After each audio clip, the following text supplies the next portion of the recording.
un gusto estar nuevamente con ustedes. Quiero comentarles que somos 512 inscritos, así que muchas gracias a la gente tanto de Argentina como de otros países, amigos que siempre nos acompañan en estas importantes jornadas. Entonces, vamos a comenzar con la mesa redonda de esta cuarta jornada de Ciencia y Tecnología aplicada a la carne vacuna. Y aquí tenemos una serie de preguntas que hizo el público y vamos a comenzar entonces con Facundo. Facundo, una de las preguntas que nos hacen es ¿qué certificados o habilitaciones deben contar nuestros productos para entrar a la industria cárnica? Bueno, me parece entender que la pregunta es, bueno, nuestros productos, los productos de nuestra industria cárnica, ¿qué certificaciones deben tener para poder acceder a los mercados? En el caso de mercados externos, mercados de exportación, primero tiene que estar habilitado el mercado, hay un acuerdo entre países, entre la Argentina y el país respectivo, ahí interviene por supuesto el Ministerio de Agricultura, pero sobre todo SENASA para definir los protocolos técnicos. Luego, la planta específicamente tiene que recibir la habilitación de SENASA para ese destino, pero ese es el requisito legal. Después vienen los requisitos comerciales. Cada vez más los compradores, sobre todo de los países de alto poder adquisitivo, que compran productos de alta calidad y que los pagan bien, tienen más requisitos extras.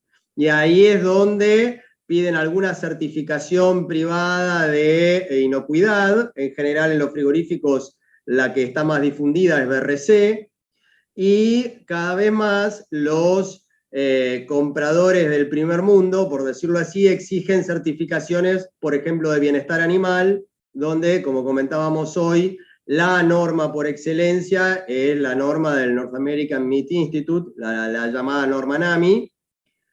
Y bueno, después carne ha corrido la bola por ahí, que es sinónimo de impacto ambiental negativo, y hay cálculos mal hechos que dicen que los bovinos en sistemas extensivos generan más emisiones de gases de efecto invernadero que en sistemas intensivos. Bueno, así que hay que salir a defender el producto. Para eso, normas de buenas prácticas agrícolas como Global Gap o la certificación de la neutralidad de carbono ayudan a convencer a los clientes con estas preocupaciones. Sí, que algunas plantas ya lo están haciendo en nuestro país, menos mal, ¿no? Tengo otra pregunta para vos. ¿Cómo mejorar la promoción y aceptación por parte de los consumidores de la carne de bovinos alimentados en sistemas pastoriles? Un poquito contestaste, pero a ver si podés redondear. Sí, en realidad, con información. ¿Cómo mejorar la aceptación? Con información, con docencia, con difusión, con divulgación. La carne producida en sistemas pastoriles tiene un perfil lipídico mucho mejor y mucho más sana que la producida en sistemas intensivos confinados. Hasta la década del 80, 90, los cardiólogos argentinos desaconsejaban comer carne por el colesterol y el impacto adverso en la salud coronaria.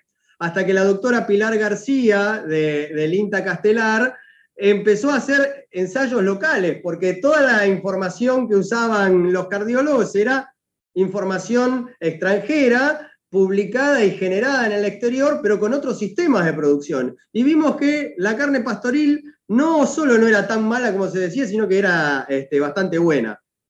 Hay que hacérselo saber al consumidor. Y la preocupación más moderna en relación a los sistemas pastoriles es esto de, bueno, y las emisiones de gases de efecto invernadero. Y es cierto, se producen en un rumen alimentado a pasto más metano que en un rumen alimentado con granos.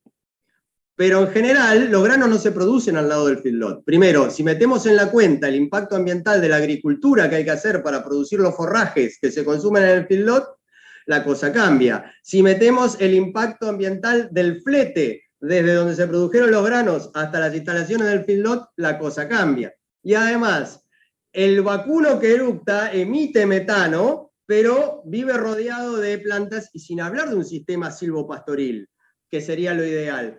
Nada más que con los montes de las cortinas y los reparos, más las plantas de la misma pastura, por otro lado, fijan dióxido de carbono de la atmósfera. Por eso podemos llegar a una neutralidad de carbono. Esto es lo que hay que hacerles saber. Miremos el panorama completo, el sistema completo, en los dos casos, en el pastoril y en el intensivo, y hagamos la cuenta bien hecha.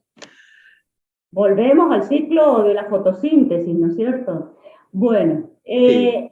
tengo otra pregunta para vos. Durante la producción, ¿cuáles son los errores más comunes que dan como resultado una carne dura?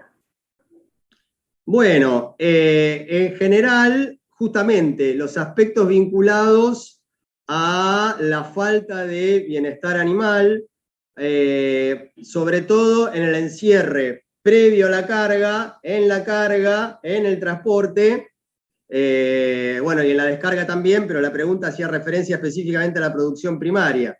Animales que tienen un largo encierro, un largo ayuno previaje, animales que son manejados de una manera que los estresa en los corrales antes de cargar, animales que viajan en condiciones absolutamente de disconfort, digamos, con jaulas sobrecargadas, a una mayor velocidad de la que sería indicada, con frenadas bruscas, sin una parada cada 2 horas, o viajes muy largos, todo eso hace que vayan consumiendo el glucógeno intramuscular y luego vamos a tener medias reses oscuras, secas y maduras.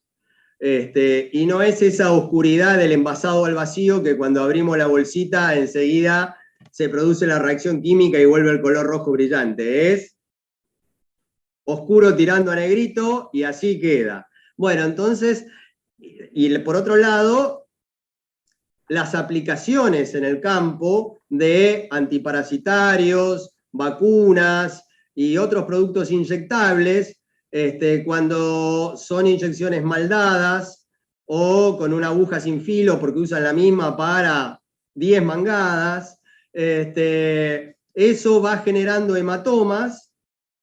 Muchas veces esos hematomas se infectan y hay abscesos, y todo eso es pedazos de carne que hay que sacar, hay que eliminar en la depostada, y va en detrimento de la cantidad de producto y de la calidad de producto. Por las dos vías va en contra de el ingreso de la industria frigorífica después. Que obviamente la industria frigorífica esa caída de ingreso la hace correr hacia atrás. Y bueno, corresponde. Que habló un poquito Gladys. ¿Eh? Gladys, de paso, entonces pasamos a vos ahora. Y cómo no. Aquí hay algo similar o asociado a de lo que habló recién Facundo, que, por ejemplo, dice en esta pregunta, ¿qué se detalla o qué se detalla o extienda más la aplicación en base a la experiencia en el proceso de maduración? Claro, que quieren que hables un poquito más del tema de maduración de la carne bovina. Claro, en los 15 minutos por ahí queda un poco escueto la información, porque son, como vieron, es multifactorial, cómo afecta los caracteres de calidad de carne después cuando llega al plato del consumidor. Es sumamente importante esa instancia de oreo y maduración. Muchas veces tenemos excelente alimentación, excelente genética, pero si no hay un buen manejo con las cámaras frigoríficas, podemos incurrir en este tipo de alteraciones post-mortem que se denominan, que puede ser o el acortamiento por frío, como bien dimos, o como acaba de mencionar, las carnes duras, secas y oscuras. Básicamente esto se da porque en ese momento de oreo y maduración se da lo que comúnmente se conoce como transformación del músculo en carne, en donde se suceden muchísimos procesos que son físico-químicos, en donde tiene que haber primero la instauración del rigor mortis, que es la rigidez cadavérica, que comúnmente se denomina así, y luego tiene que haber una resolución de ese rigor mortis para que la carne sea realmente después tierna, jugosa y todos los atributos que siempre buscamos.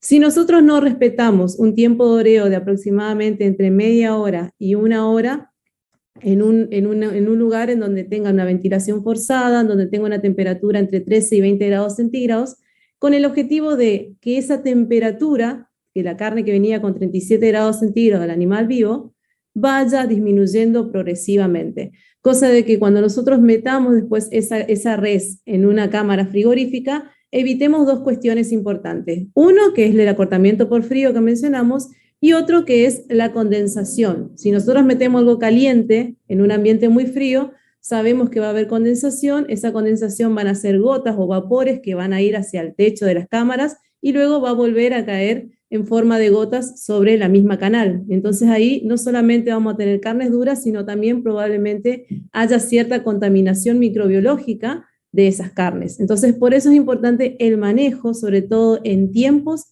y temperatura de esa carne una vez que entra desde el proceso de oreo hasta la maduración. Bueno, otra pregunta de algo que también hablaste es, ¿dónde están los puntos más críticos para un buen envasado de carne bovina al vacío? Bueno, fundamentalmente ahí hay que tener en cuenta el envase en el cual vamos a envasar al vacío, por lo general son bolsas de polietileno que tienen un micronaje especial. ¿Por qué hay que respetar ese micronaje especial? Porque nosotros tenemos que evitar de que una vez que se saca todo el oxígeno de ese envasado al vacío, vuelva a ingresar el oxígeno. ¿Cómo puede volver a ingresar? Si es que son un micronaje muy débil o son permeables, entonces de esa forma vuelve a ingresar el oxígeno y puede ser que haya crecimiento microbiano no deseado dentro de ese corte. Entonces es importante tener en cuenta el micronaje que se va a usar para ese envasado al vacío y después una función que no hablamos hoy en la presentación, que es el termocontraído, en donde una vez que se envasa al vacío, se saca todo el oxígeno, se puede pasar por túneles de aire caliente o bien con agua caliente para que entonces el envase tome la forma del corte y de esa forma entonces no quedan espacios muertos en donde pueda haber quedado algún porcentaje o presión de oxígeno. Entonces, básicamente es eso. Y si vamos a envasar carnes con cortes, también, con hueso, también hay que tener cuidado de esa cuestión porque puede ser que el mismo hueso esté rompiendo el envase en donde va a estar almacenado. Bueno, después, si queda tiempo, te hago otra de las preguntas que nos mandaron. Perfecto. Gracias, Gladys. Gastón, una de las preguntas que te hacen es cómo saber cuál elegir entre los productos clorados. Ok, bien. Primera reflexión. Primera pregunta que hay que hacerse es sobre qué tipo de superficie voy a estar trabajando. Porque ojo, que hoy en la industria, y a medida que vamos tecnificando, vamos con tecnología, hay muchos equipos que tienen en sus componentes aluminio anodizado. Y este metal no puede ser tratado con fórmulas cloradas, porque en su inmensa mayoría son altamente corrosivas. Entonces, siempre la primera pregunta es, ¿qué superficie voy a tratar? Una vez dilucidado esto, la siguiente pregunta es, bueno, ¿yo qué quiero hacer? ¿Quiero hacer una desinfección? ¿Quiero hacer una limpieza y desinfección en un solo paso? Porque si yo uso una fórmula clorada para desinfectar, básicamente el principio activo es hipoclorito o alguno semejante, y nada más. Y la superficie tiene que estar previamente limpia. No puedo aplicar una fórmula clorada solamente, desinfectante solamente, si la superficie está sucia. Porque ese cloro se va a consumir con materia orgánica y no va a quedar cloro residual para actuar en la carga microbiana.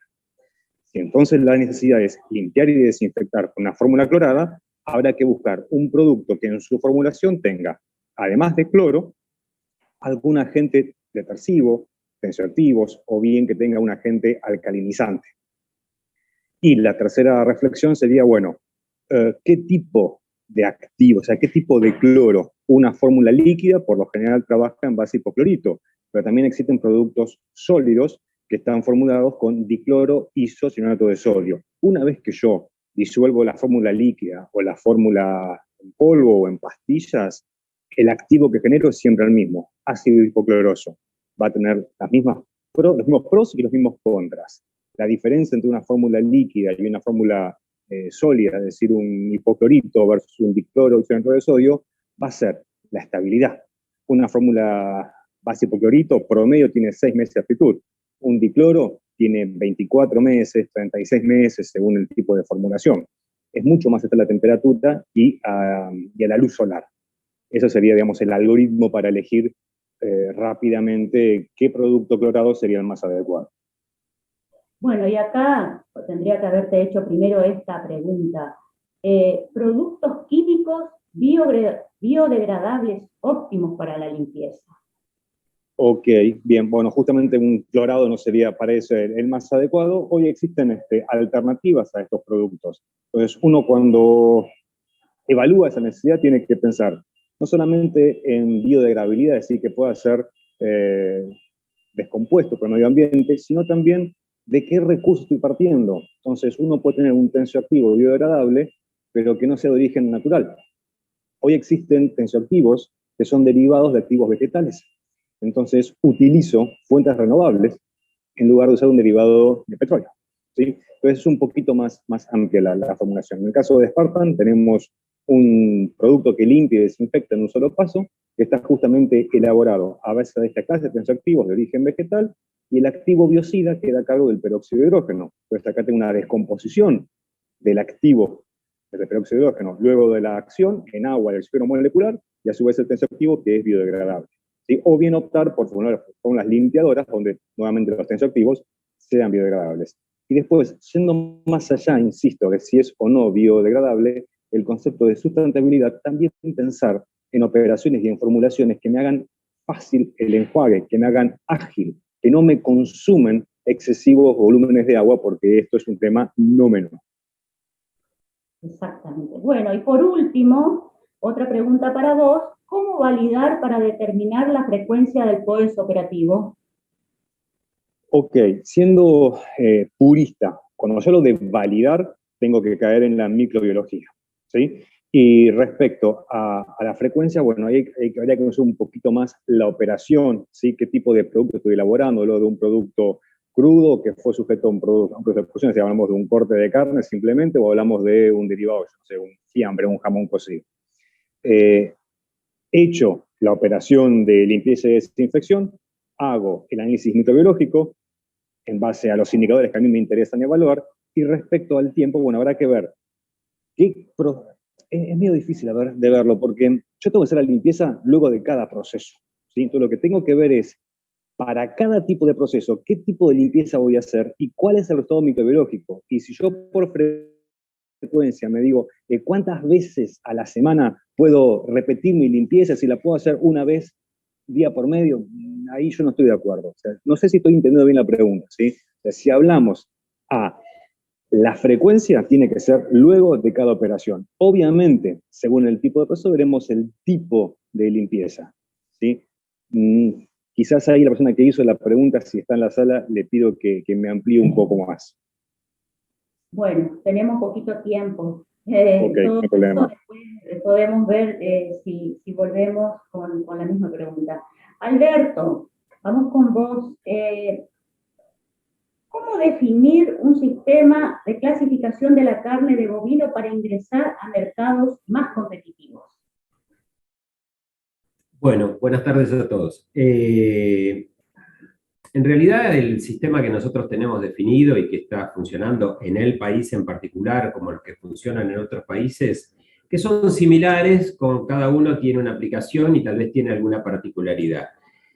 Nos permiten ingresar, en particular hablando del nuestro, nos permiten ingresar a todos los mercados. O sea, no tenemos, o sea, el punto bien está claro, es que para determinadas características, como por ejemplo la cuota 481, que requieren un tratamiento especial, se han generado dentro del país lo que se llaman los tipificadores gubernamentales, de los cuales yo formo parte, y donde evaluamos características particulares que nos requieren los compradores. Por ejemplo, marbling, consistencia, textura, color, entre otros temas. Eso nos ha permitido tal vez ingresar en un mercado que ya teníamos, pero ingresamos con una cuota que es un tipo de alimentación a feedlot, que es el que utiliza habitualmente Estados Unidos. Ahora bien, es muy difícil tal vez entrar a un mercado como Japón, donde ellos tienen otras consideraciones, y realmente el único producto que nosotros podemos enviar a Japón son animales que están al sur del paralelo del río Colorado, entonces que una zona libre de aftosa. O sea, acá se mezclan cuestiones, no solamente la tipificación, sino cuestiones del país en cuanto a lo sanitario, más allá que la aftosa está detenida, controlada, y no hay manifestación desde hace mucho tiempo, pero es un punto en común que hay que tener en cuenta. Sí, y la verdad que estos días tuvimos récord de precio de botas Hilton, así que tan mal no nos va, ¿no? Así que, sí, igual estamos lejos del récord, Gladys, porque tuvimos allá lejos hace tiempo, tuvimos $21.000 la tonelada. Ir a comerse un bife en Suiza, por ejemplo, costaba $198 el corte de carne en el plato. Así que, bueno, sigamos. Bueno, tengo otra pregunta que no sé si me vas a poder contestar. Dice, ¿la pandemia ha afectado la calidad de la carne? No ha afectado la calidad de la carne. O sea, ¿por qué? Primero y principal, lo que es la industria frigorífica fue una industria esencial, así que en todo momento se mantuvo activa con los controles del caso. Por supuesto que hubo empresas que tuvieron que cerrar sus operaciones consecuencia de esto. Y hubo algunos casos de productos que llegaron a algunos destinos, sobre todo a China, en donde teóricamente se determinó presencia genómica en cajas de virus, o sea, de algún genoma del virus, lo cual, bueno, deja muchas circunstancias, mucha tela para cortar, ¿no? Pero en líneas generales la industria se mantuvo activa y sí, en aquellas plantas donde hubo muchos casos de COVID, las plantas se cerraron a los efectos de evitar, sobre todo la enfermedad de los propios operarios, ¿no? O sea, cuidamos a nuestros operarios más allá de la cuestión carne, ¿no? De llegar al productor o al consumidor. Y bueno, y tengo una pregunta relacionada a lo que estuviste hablando, que dice, estado actual del mercado en Argentina. El mercado en Argentina siempre se mantiene, a ver, siempre hablamos de la carne bovina, pero siempre yo pienso que el mercado no solamente la carne bovina, hay una composición de carnes que consumimos,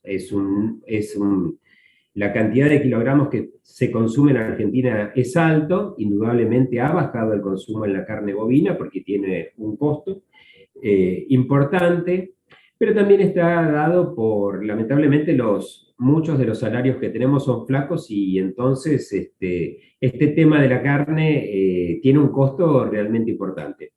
Pero tengamos en cuenta, hoy cuando hablamos de 1 kilo de carne, yo voy a hacer la de Doña Rosa, te voy a decir, si vos vas a comprar una pizza, te sale como 1 kilo de carne y una pizza desaparece rápidamente. En cambio, 1 kilo de carne vos tenés bastante producto para preparar un montón de platos con una adecuada cantidad de carnes y otros componentes como verduras. Además, en Argentina en particular tenemos el cerdo y el pollo que tienen una amplia posición hoy en día, respecto han aumentado por una cuestión de costos, pero también, y el pescado con un consumo relativamente bajo porque no estamos, creo que no comemos, no todo el mundo come pescado, ¿no? Pero la carne se mantiene ahí en ese valor de 50 y pico de kilos, que realmente comparado con otros países del mundo es un exceso, ¿no? Bueno, no sé si quiere decir algo más como para ir despidiéndonos. Le doy la palabra un minutito, Facundo. Yo quisiera decir algo más, Gladys, permítanme. Había una pregunta también que había llegado que estaba relacionado con el tema de las inversiones. Esto no es una propaganda, pero sí lo tengo que decir. El Estado Nacional tiene créditos que están facilitando llevar adelante los procesos de reorganización de frigoríficos, sobre todo para la próxima etapa que vamos a cumplir, que va a ser no comercializar más medias reses, sino comercializar trozos, o sea, siguiendo con un proceso que intentamos hace tiempo y ahora el Ministerio está conjuntamente con Trabajo y con el Ministerio de Producción encarando el tema en una forma adecuada, me parece, concientizando a todo el mundo que lo tiene que hacer. ¿Vos estás de acuerdo con el tema? Yo estoy totalmente de acuerdo. es muy difícil el proceso. A ver, acá en Buenos Aires, lamentablemente decirlo, como lo ves vos tal vez en las provincias, que manejar medias reses es un tema complejo.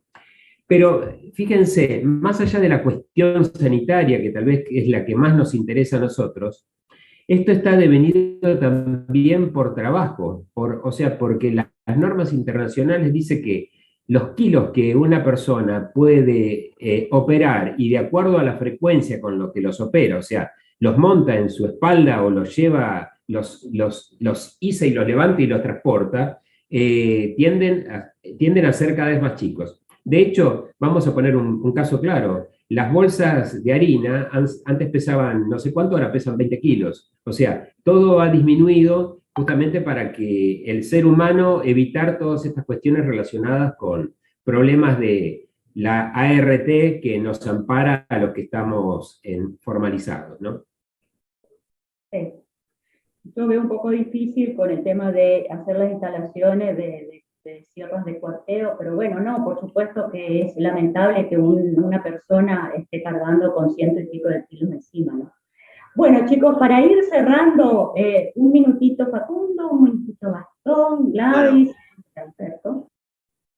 Primero, empiezo por el final. También es cierto que las medias del consumo interno no son tan pesadas y cada vez tenemos medias más chiquitas. Y justamente para engancharlo con el otro tema, el de la exportación y todo, el problema que tenemos es que cada vez se dificulta más a los frigoríficos conseguir hacienda como para exportación, digo, no las vacas chinas, sino a Europa, porque conseguir medias de arriba de 150 kilos, eso viene de animales que cada vez son más difíciles de conseguir. Y en cuanto al consumo interno, en la Argentina consumimos, como decía Alberto, un montón de carne, la verdad. En total, lo que ha cambiado es la composición, porque hemos tenido desde principios de la década del 60 hasta ahora una sustitución casi perfecta, 1-1, entre el vacuno y el pollo. De los 91 kilos per cápita de 1960 a los 56 de ahora, hay, para hacer los números rápidos, hay 35 kilos de diferencia, que son los 35 kilos per cápita que aumentó el consumo de pollo en los últimos 20 años. Pero el problema, esto no fuerza a la Argentina, tiene que ser un exportador de cortes de alto valor, de hacienda de alta calidad para mercados de alto poder adquisitivo. ¿Por qué? Porque no tenemos hacienda suficiente para exportar consumo masivo, por decirlo así, y sostener el mercado interno. En 1978 yo era chiquito y se jugó el Mundial. Y la canción del Mundial decía 25 millones de argentinos jugaremos el Mundial. Y en 1978 había 60 millones de cabezas. Es decir, había 2,4 cabezas por habitante. Hoy, ¿cuánto hay, Alberto? 53, 54 millones de cabezas y somos, nos lo va a decir el mes que viene el resultado del censo, pero 45, 46 millones de argentinos. Entonces, hoy hay 1,2 cabezas por habitante. Hoy la relación cabeza-habitante es la mitad que en el 78. Y cuando todo el mundo habla de la potencia exportadora, que realmente es envidiable porque trabajan muy bien, de Uruguay, recuerden que en Uruguay hay 4 cabezas por habitante. Lo cual dice, ¿cómo? Uruguay exporta y sin embargo el precio interno no es tan caro. Y bueno, sería como si nosotros tuviéramos 180 millones de cabezas.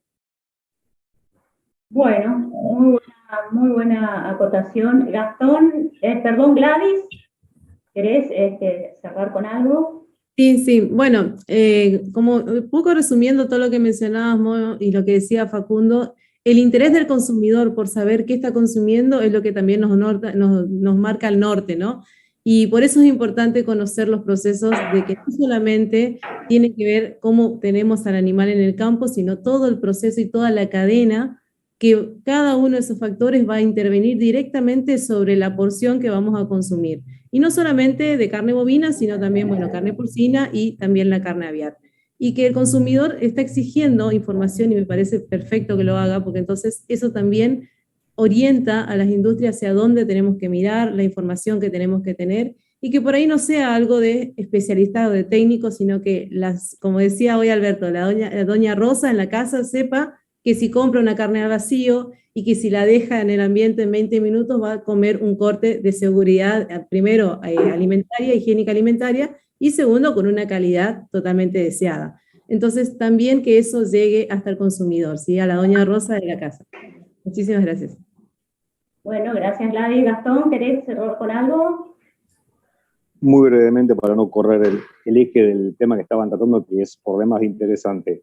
En adición a eso, garantizar la inocuidad del proceso, y por eso la importancia de contar con operaciones de saneamiento a la medida de esa necesidad. Bueno, muchas gracias. Bueno, Alberto, ¿querés decir algo más?